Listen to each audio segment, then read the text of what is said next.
According to experts, the Middle East's aviation industry is poised for a strong and steady growth in the next 20 years. From commercial and corporate to private aviation, the growth opportunities are immense, and many of them remain untapped. This made up some of the discussions at the first ever Gulf Aviation Networking Event 2013 today.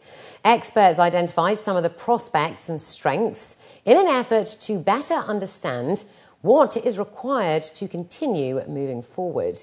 Our correspondent Khadija Salih has this report.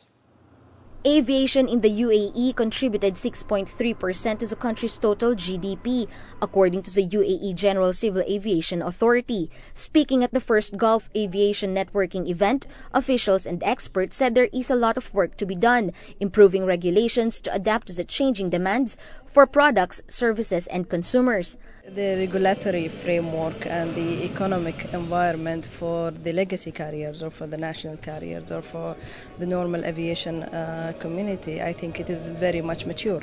But when we are looking at the business and commercial aviation, I think there are so many opportunities that the government can work, the federal government can work with the local government in improving this environment to promote that kind of an economy.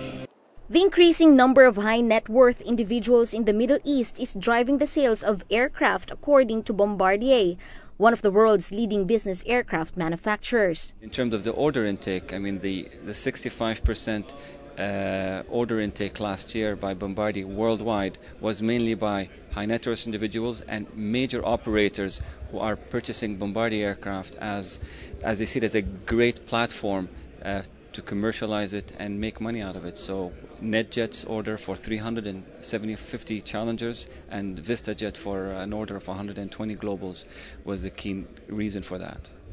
Private aviation is among those witnessing tremendous growth. Royal Jet says they have successfully grown in the past decade, but it can get better. Last year we flew to 147 countries, 3,200 flights, and every single flight has to be planned from the ground up. So that it's a bespoke operation that creates a very different operating environment, and there are very different requirements from the operator's perspective, such as pilot rostering, such as infrastructure, such as organisational structure, etc.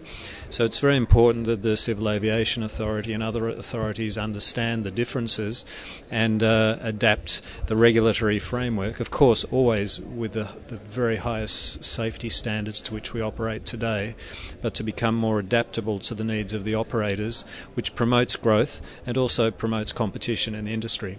Manufacturing is among the strong growth areas for the UAE's aviation industry that has a lot of room for development. Building a sustainable and capable human resource is another, according to Boeing.